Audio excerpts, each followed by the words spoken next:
પ્રકરણ 8 દશાંશ સંખ્યાઓ. પ્રાસ્તાવિક. સવિતા અને શમા કેટલીક સ્ટેશનરી વસ્તુઓ ખરીદવા માટે બજારમાં ગયા. સવિતાએ કહ્યું, મારી પાસે 5 રૂપિયા ને 75 પૈસા છે. શમાએ કહ્યું, મારી પાસે 7 રૂપિયા ને 50 પૈસા છે. તેઓ જાણતા હતા કે દશાંશનો ઉપયોગ કરીને રૂપિયા અને પૈસા કેવી રીતે લખવા. તેથી સવિતાએ કહ્યું, મારી પાસે 5.75 રૂપિયા છે, અને શમાએ કહ્યું, મારી પાસે 7.50 રૂપિયા છે. શું તે બંને યોગ્ય રીતે લખ્યું છે? આપણે જાણીએ છીએ કે બિંદુ, ડોટ કે પોઈન્ટ દશાંશ ચિહ્ન દર્શાવે છે. આ પ્રકરણમાં આપણે દશાંશ સંખ્યા વિશે વધુ જાણીશું. દશાંશ. રવિ અને રાજુએ પોતાની પેન્સિલની લંબાઈ માપી. રવિની પેન્સિલ 7 સેન્ટીમીટર 5 મિલીમીટર લાંબી હતી, તેમજ રાજુની પેન્સિલ 8 સેન્ટીમીટર 3 મિલીમીટર લાંબી હતી. શું તમે દશાંશનો ઉપયોગ કરીને સેન્ટીમીટરમાં લંબાઈ વ્યક્ત કરી શકો છો?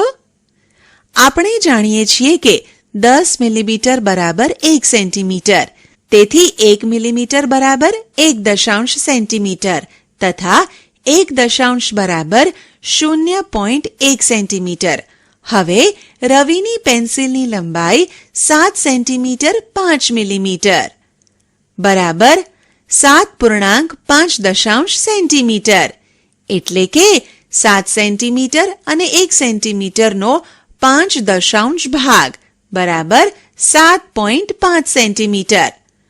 રાજુની પેન્સિલની લંબાઈ બરાબર 8 સેન્ટીમીટર 3 મિલીમીટર બરાબર 8.3 સેન્ટીમીટર, એટલે કે 8 સેન્ટીમીટર અને 1 સેન્ટીમીટરનો 3 ભાગ બરાબર 8.3 સેન્ટીમીટર. જો આપણે એકમોને બ્લોક દ્વારા દર્શાવીએ તો 1 એકમ બરાબર 1 બ્લોક, 2 એકમ બરાબર 2 બ્લોક, અને એ જ મુજબ આગળ. એક બ્લોક 10 સમાન ભાગોમાં વહેંચાયેલ છે, એટલે દરેક ભાગ 1 એકમ છે. 2 ભાગ 2 દશાંશ અને ભાગ 5 દશાંશ દર્શાવે છે, અને એ જ મુજબ આગળ. અને એ જ મુજબ 2 બ્લોક અને 3 ભાગ દશાંશના મિશ્રણને આ મુજબ લખી શકાય.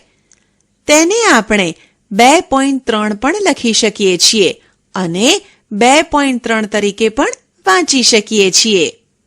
ચાલો આપણે બીજું એક ઉદાહરણ જોઈએ કે જ્યાં એક કરતાં વધારે એકમ છે. દરેક ટાવર 10 એકમો દર્શાવે છે, તેથી અહીં દર્શાવેલ સંખ્યા આ મુજબ છે.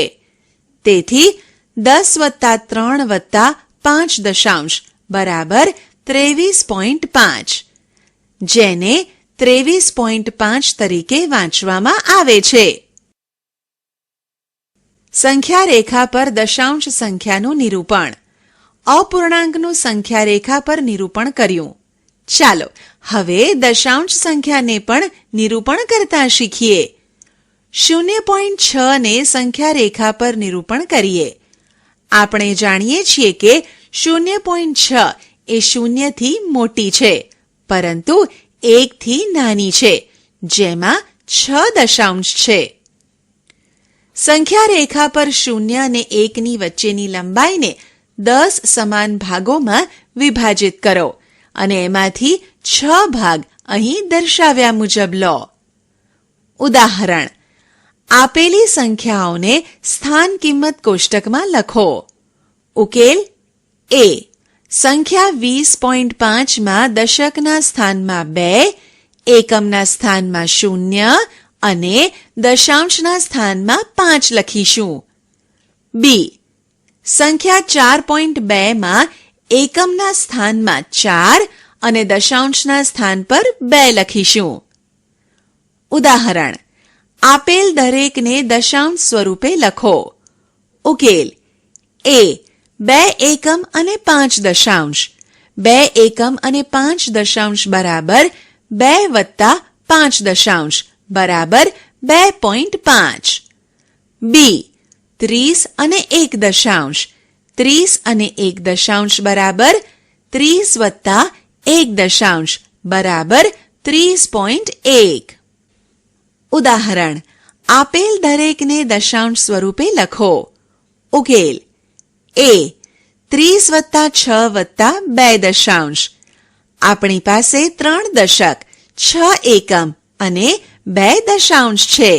તેથી આપેલ સંખ્યાનું દશાંશ સ્વરૂપ થશે 36.2. બી 600 વત્તા 2 વત્તા 8 દશાંશ. અહીં 600, 2 એકમ અને 8 દશાંશ છે. તેથી આપેલ સંખ્યાનું દશાંશ સ્વરૂપ થશે 602.8. શતાંશ. ડેવિડ પોતાના રૂમની લંબાઈ માપી રહ્યો હતો. તેણે જોયું કે તેના રૂમની લંબાઈ 4 મીટર અને 25 સેન્ટીમીટર છે. તે આ લંબાઈને મીટરમાં લખવા માંગતો હતો. શું તમે એને મદદ કરી શકો છો? 1 મીટરનો કેટલામો ભાગ 1 સેન્ટીમીટર થશે? 1 સેન્ટીમીટર બરાબર 1 શતાંશ મીટર અથવા 1 નો 1 શતાંશ ભાગ, એટલે કે 25 બરાબર 25 ભાગ્યા 100 મીટર. હવે 1 શતાંશ એટલે 100 ભાગોમાંથી 1 ભાગ, જેવું આપણે 1 દશાંશ માટે કર્યું. ચાલો આને ચિત્રાત્મક રીતે બતાવવાનો પ્રયાસ કરીએ. એક ચોરસ લો અને તે 10 સમાન ભાગોમાં વહેંચો. છાಯಾಂકિત લંબચોરસ ભાગ એ આ ચોરસનો કેટલામો ભાગ છે? આકૃતિ 1 માંથી તે 1 દશાંશ અથવા 1 દશાંશ અથવા 0.1 છે. હવે દરેક લંબચોરસને 10 સમાન ભાગોમાં વિભાજિત કરો. આકૃતિ 2 માં બતાવ્યા પ્રમાણે 100 નાના ચોરસ મળે છે. ત્યાં દરેક નાના ચોરસ મોટા ચોરસનો કયો ભાગ છે? પ્રત્યેક નાનું ચોરસ મોટા ચોરસના 1/100 અથવા 1 શતાંશ ભાગ જેટલો છે. દશાંશ સ્વરૂપમાં 1/100 બરાબર 0.01 લખીશું અને 0.01 તરીકે વાંચીશું. જો આપણે મોટા ચોરસના 8 ચોરસ, 15 ચોરસ, 50 ચોરસ અને 92 ચોરસ છાयांકિત કરીએ તો તે મોટા ચોરસનો કયો ભાગ હશે? ઉપરોક્તનો ઉકેલ મેળવવા માટે આપેલ ચિત્રોની મદદ લો. કુલ 100 ચોરસમાંથી 8 ચોરસ છાयांકિત કરેલ છે. તેથી સામાન્ય ભાગ 8/100 અથવા દશાંશ ભાગ 0.08 થશે. કુલ 100 ચોરસમાંથી 15 ચોરસ છાयांકિત કરેલ છે. તેથી સામાન્ય ભાગ 15/100 તથા દશાંશ ભાગ 0.15 થશે. કુલ 100 ચોરસમાંથી 50 ચોરસ છાयांકિત કરેલ છે. તેથી સામાન્ય ભાગ 50/100 તથા દશાંશ ભાગ 0.50 થશે. કુલ 100 ચોરસમાંથી 92 ચોરસ છાयांકિત કરેલ છે. તેથી સામાન્ય ભાગ 92/100 તથા દશાંશ ભાગ 0.92 થશે. ચાલો આપણે સ્થાન કિંમતના કેટલાક વધુ કોષ્ટક જોઈએ. ઉપરોક્ત કોષ્ટકમાં દર્શાવેલ સંખ્યા 2 વત્તા 4/10 વત્તા 3/100 છે. દશાંશ રૂપમાં તેને 2.43 લખીશું, જેને 2.43 અથવા 2.43 વાંચીશું. ઉદાહરણ: અહીં આપેલ માહિતીનો ઉપયોગ કરીને કોષ્ટકમાંની ખાલી જગ્યા પૂરો અને દશાંશ સ્વરૂપમાં સંખ્યા લખો. ઉકેલ: 100 ના સ્થાનમાં 1, દશકના સ્થાનમાં 3, એકમના સ્થાનમાં 2, દશાંશના સ્થાનમાં 1 ને શતાંશના સ્થાન પર 5 લખીશું. તેથી 100 + 30 + 2 વત્તા 1/10 વત્તા 5/100 બરાબર 132.15 થશે. ઉદાહરણ: અહીં આપેલ માહિતીનો ઉપયોગ કરીને કોષ્ટકમાં આપેલ ખાલી જગ્યા પૂરો અને તે અનુસાર દશાંશ સ્વરૂપમાં સંખ્યા લખો. ઉકેલ: એકમના સ્થાનમાં 1, દશાંશના સ્થાનમાં 4 અને શતાંશના સ્થાન પર 2 લખીશું. તેથી સંખ્યા 1.42 થશે. ઉદાહરણ: આપેલ સ્થાન કિંમતના કોષ્ટક પરથી દશાંશ સ્વરૂપમાં સંખ્યા લખો. ઉકેલ: સંખ્યા થશે 2 ગુણ્યા 10 વત્તા 4 ગુણ્યા 10 વત્તા 3 ગુણ્યા 1 વત્તા 2 ગુણ્યા 1/10 વત્તા 5 ગુણ્યા 1/100 બરાબર 200 વત્તા 40 વત્તા 3 વત્તા 2/10 વત્તા 5/100 બરાબર 243.25. પહેલા અંક 2 ને 100 દ્વારા ગુણાકાર કરવામાં આવે છે. પછીની સંખ્યા 4 નો ગુણાકાર 10 વડે થાય છે. એટલે 100 નો 1 દશાંશ પછી સંખ્યા 3 નો 1 સાથે ગુણાકાર થાય છે. એ પછી ભાગને 1/10 વડે ગુણતા 1/100 મળે. એટલે કે 1/10 નો 1 દશાંશમો ભાગ છે. દશાંશ સંખ્યામાં દશાંશ બિંદુ હંમેશા એકમ અને દશાંશ સ્થાનની વચ્ચે મૂકવામાં આવે છે. તેથી હવે સ્વાભાવિક રીતે આપણે સ્થાન કિંમતના કોષ્ટકને શતાંશથી શતાંશનો 1/10 ભાગ એટલે કે સહસ્ત્રાંશ સ્થાન સુધી વિસ્તારી શકીએ છીએ. એટલે કે આપણે જેમ જેમ ડાબેથી જમણી તરફ જતા દરેક પગલે આગળના ભાગને 1/10 વડે ગુણતા રહીએ છીએ. ઉદાહરણ: દશાંશ સ્વરૂપમાં લખો.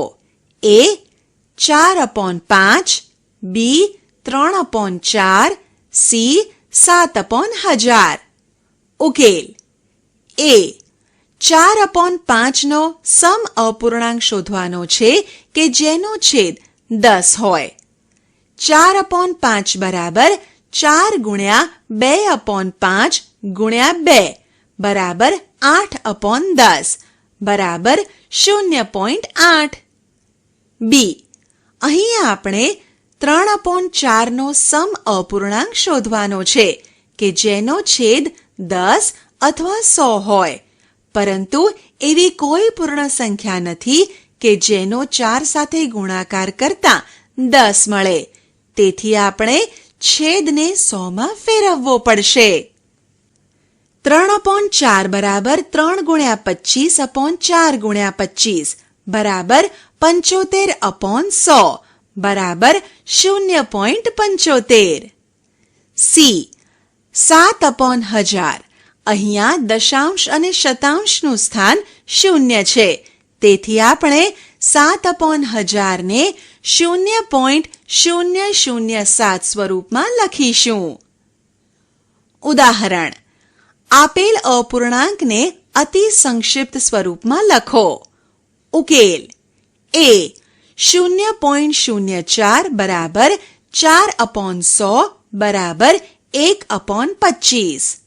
b 2.34 બરાબર 2 વત્તા 34/100 બરાબર 2 વત્તા 34/2/100/2 બરાબર 2 વત્તા 17/50 બરાબર 2/17/50.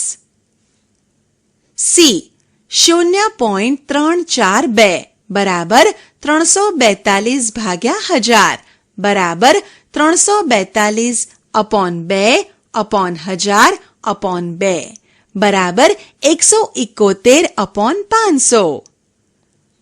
ઉદાહરણ: આપેલ દરેકને દશાંશ સ્વરૂપમાં લખો. ઉકેલ: a 200 વત્તા 30 વત્તા 5 વત્તા 2/10 વત્તા 9/100 બરાબર 235 વત્તા 2 ગુણ્યા 1/10 વત્તા 9 ગુણ્યા 1/100 બરાબર 235.29. બી 50 વત્તા 1/10 વત્તા 6/100 બરાબર 50 વત્તા 1 ગુણ્યા 1/10 વત્તા 6 ગુણ્યા 1/100 બરાબર 50.16. સી 16 વત્તા 3/10 વત્તા 5/1000 બરાબર 16 વત્તા 3/10 વત્તા 0/100 વત્તા 5/1000 બરાબર 16 વત્તા 3 ગુણ્યા 1/10 વત્તા 0 ગુણ્યા 1/100 વત્તા 5 ગુણ્યા 1/1000 બરાબર 16.305. ઉદાહરણ: આપેલ દરેકને દશાંશ સ્વરૂપમાં લખો. ઉકેલ: એ 306 અને 7 શતાંશ બરાબર 306 વત્તા 7/100 બરાબર 306 વત્તા 0 ગુણ્યા 1/10 વત્તા 7 ગુણ્યા 1/100 બરાબર 306.07. બી 11.235 બરાબર 11.235. સી 9 અને 25 સહસ્ત્રાંશ બરાબર 9 વત્તા 25/1000 બરાબર 9 વત્તા 0/10 વત્તા 2/100 વત્તા 5/1000 બરાબર 9.025. દશાંશની સરખામણી. કઈ સંખ્યા મોટી છે? 0.07 કે 0.1? ચાલો સમજીએ. બે સરખા કદના ચોરસ કાગળ લો. તેને 100 સમાન ભાગોમાં વિભાજિત કરો. 0.07 દર્શાવવા માટે આપણે 100 માંથી 7 ભાગ ઘેરા રંગના કરવા પડશે. હવે 0.1 બરાબર 1/10 બરાબર 10/100. તેથી 0.1 માટે 100 માંથી 10 ભાગ ઘેરા રંગના કરવા પડશે. તેનો અર્થ 0.1 એ 0.07 કરતાં વધારે છે.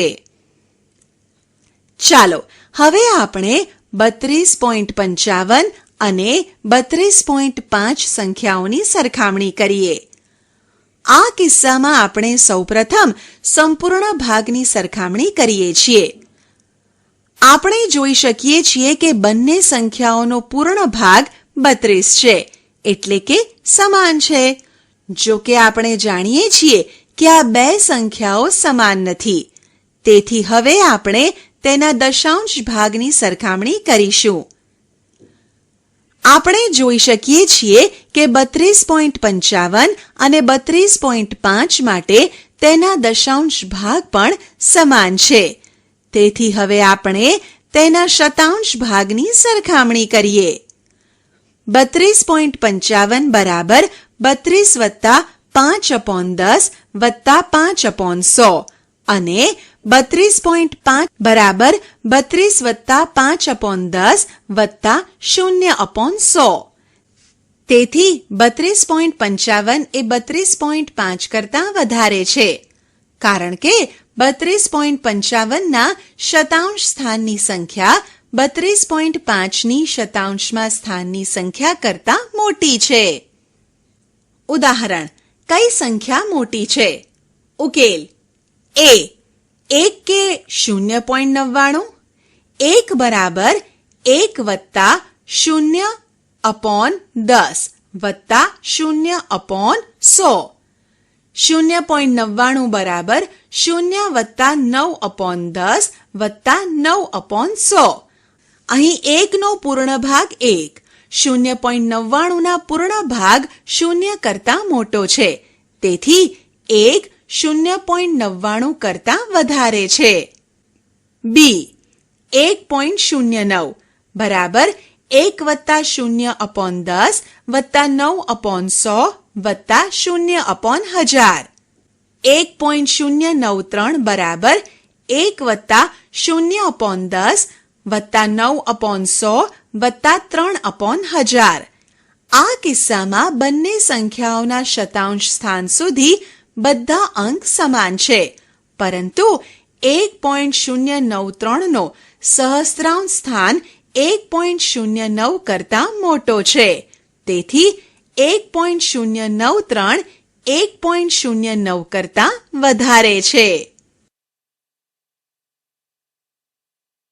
દશાંશનો ઉપયોગ. નાણાં. આપણે જાણીએ છીએ કે 100 પૈસા બરાબર 1 રૂપિયો. તેથી 1 પૈસા બરાબર 1/100 રૂપિયા બરાબર 0.01 રૂપિયા. આ રીતે 65 પૈસા બરાબર 65/100 રૂપિયા બરાબર 0.65 રૂપિયા અને 5 પૈસા બરાબર 5/100 રૂપિયા 0.05 રૂપિયા. 105 પૈસા એટલે કેટલા થશે? તે 1 રૂપિયો 5 પૈસા થશે બરાબર 1.05 રૂપિયા. ઉદાહરણ. દશાંશનો ઉપયોગ કરી દશાંશ સ્વરૂપે દર્શાવો. ઉકેલ. એ 50 રૂપિયા 90 પૈસા બરાબર 50 રૂપિયા વત્તા 90 પૈસા બરાબર 50 રૂપિયા વત્તા 90/100 રૂપિયા બરાબર 50.90 રૂપિયા. બી. 725 પૈસા બરાબર 700 પૈસા વત્તા 25 પૈસા બરાબર 700/100 રૂપિયા વત્તા 25/100 રૂપિયા બરાબર 7.25 રૂપિયા. લંબાઈ. મહેશ તેના ટેબલની ઉપરની સપાટીને મીટરમાં માપવા માંગે છે. તેની પાસે 50 સેન્ટીમીટર વાળી માપપટ્ટી છે. તેણે જોયું કે ટેબલની ઉપરની સપાટી 156 સેન્ટીમીટરની હતી. તો તેની લંબાઈ મીટરમાં કેટલી થશે? મહેશ જાણે છે કે 1 સેન્ટીમીટર બરાબર 1/100 મીટર અથવા 0.01 મીટર. તેથી 56 સેન્ટીમીટર બરાબર 56/100 મીટર બરાબર 0.56 મીટર. આમ ટેબલની ઉપરની સપાટીની લંબાઈ 156 સેન્ટીમીટર બરાબર 100 મીટર વત્તા 56 સેન્ટીમીટર બરાબર 1 મીટર વત્તા 56/100 મીટર બરાબર 1.56 મીટર. મહેશ આ લંબાઈને ચિત્ર દ્વારા પણ દર્શાવવા માંગે છે. તેણે સમાન કદના ચોરસ કાગળો લીધા અને તેમને 100 સમાન ભાગમાં વહેંચ્યા.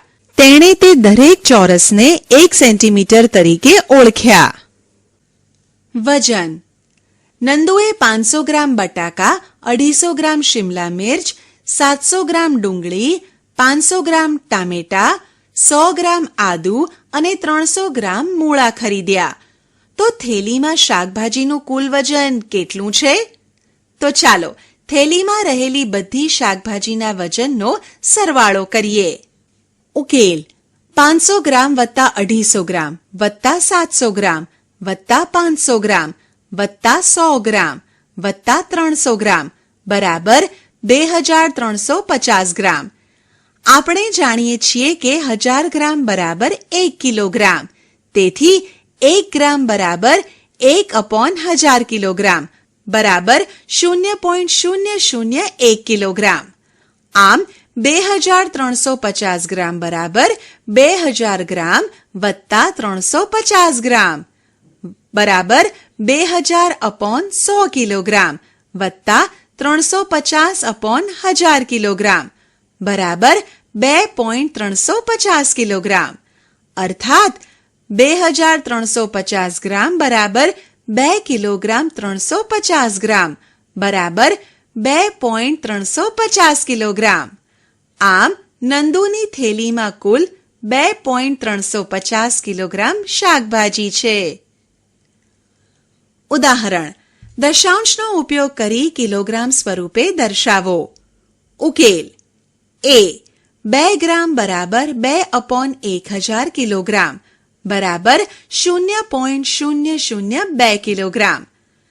3750 ગ્રામ બરાબર 3000 ગ્રામ વત્તા 750 ગ્રામ બરાબર 3/1000 વત્તા 750/1000 કિલોગ્રામ બરાબર 3.750 કિલોગ્રામ. સી 5 કિલોગ્રામ 8 ગ્રામ બરાબર 5 કિલોગ્રામ વત્તા 8/1000 કિલોગ્રામ બરાબર 5.008 કિલોગ્રામ. દશાંશ તરીકે અપૂર્ણાંક. ઉદાહરણ, આપેલી સંખ્યાને દશાંશ સ્વરૂપમાં લખવાનો પ્રયાસ કરીએ. ઉકેલ. એ 11/5 બરાબર 22/10 બરાબર 20 વત્તા 2 દશાંશ બરાબર 20 દશાંશ વત્તા 2 દશાંશ બરાબર 2 વત્તા 2 દશાંશ બરાબર 2.2. તેથી 11/5 નું દશાંશ સ્વરૂપ 2.2 થશે. બી 1/2 1/2 માં છેદ 2 છે. દશાંશ સ્વરૂપમાં દર્શાવવા માટે છેદ 10 હોવો જરૂરી છે. આપણે જાણીએ છીએ કે સમ અપૂર્ણાંક કેવી રીતે મેળવી શકાય. તેથી 1/2 બરાબર 1 ગુણ્યા 5 ભાગ્યા 2 ગુણ્યા 5 બરાબર 5 દશાંશ બરાબર 0.5. આમ 1/2 નું દશાંશ સ્વરૂપ 0.5 છે. અપૂર્ણાંક તરીકે દશાંશ. અત્યાર સુધી આપણે શીખ્યા કે અપૂર્ણાંક કે જેના છેદ 10, 2 અને 5 હોય તેને દશાંશ સ્વરૂપમાં કેવી રીતે લખવા તે શીખ્યા. શું આપણે દશાંશ સંખ્યા 1.2 ને અપૂર્ણાંક સંખ્યાના સ્વરૂપમાં લખી શકીએ? જુઓ, 1.2 બરાબર 1 વત્તા 2 દશાંશ બરાબર 10 દશાંશ વત્તા 2 દશાંશ બરાબર 12 દશાંશ. દશાંશ સંખ્યાઓનો સરવાળો. 0.35 અને 0.42 નો સરવાળો કરો. એક ચોરસ લો અને તેને 100 સરખા ભાગમાં વહેંચો. આ ચોરસમાં 0.35 ને દર્શાવવા 3/10 ને છાયાંકિત કરો અને 5/100 માં રંગ ભરો. આ જ ચોરસમાં 0.42 દર્શાવવા માટે 4/10 ને છાયાંકિત કરો અને 2/100 માં રંગ ભરો. હવે ચોરસમાં કુલ દશાંશ અને કુલ શતાંશની સંખ્યા ગણતા 7 અને 7 મળે છે. તેથી 0.35 વત્તા 0.42 બરાબર 0.77. આમ જે રીતે આપણે પૂર્ણ સંખ્યાઓનો સરવાળો કરીએ છીએ એ જ રીતે દશાંશ સંખ્યાઓનો સરવાળો પણ કરી શકીએ. શું હવે તમે 0.67 અને 0.54 નો સરવાળો કરી શકશો? આ રીતે એકમ, દશાંશ અને શતાંશ સ્વરૂપમાં અંકો લખીશું અને ત્યારબાદ શતાંશ, દશાંશ અને એકમના સ્તંભમાં રહેલા અંકોનો સરવાળો કરીશું. સરવાળો કરતા 1.22 મળે. આમ 0.68 વત્તા 0.54 બરાબર 1.22. ઉદાહરણ, લતાએ પેન ખરીદવા 9.50 રૂપિયા અને એક પેન્સિલ ખરીદવા માટે 2.50 રૂપિયા ખર્ચ્યા. તો તેણે કુલ કેટલા રૂપિયા ખર્ચ્યા? ઉકેલ. પેન ખરીદવા માટે ખર્ચેલ નાણાં બરાબર 9.50 રૂપિયા. પેન્સિલ ખરીદવા માટે ખર્ચેલ નાણાં બરાબર 2.50 રૂપિયા. માટે કુલ ખર્ચેલા નાણાં બરાબર 9.50 રૂપિયા વત્તા 2.50 રૂપિયા. માટે કુલ ખર્ચેલા નાણાં બરાબર 12 રૂપિયા. ઉદાહરણ, સેમસને 5 કિલોમીટર બસ દ્વારા, 2 કિલોમીટર 265 મીટર કાર દ્વારા અને બાકી રહેલું 1 કિલોમીટર 30 મીટર અંતર ચાલીને મુસાફરી કરી હતી. તો તેણે કુલ કેટલા અંતરની મુસાફરી કરી? ઉકેલ. બસ દ્વારા કરાયેલ મુસાફરીનું અંતર બરાબર 5 કિલોમીટર 52 મીટર બરાબર 5.052 કિલોમીટર. કાર દ્વારા કરાયેલ મુસાફરીનું અંતર બરાબર 2 કિલોમીટર 265 મીટર બરાબર 2.265 કિલોમીટર. ચાલીને કરાયેલ મુસાફરીનું અંતર બરાબર 1 કિલોમીટર 30 મીટર બરાબર 1.030 કિલોમીટર. આ બધી સંખ્યાઓનો સરવાળો કરીશું, જેથી મળે 8.347 કિલોમીટર. તેથી મુસાફરીનું કુલ અંતર બરાબર 8.347 કિલોમીટર.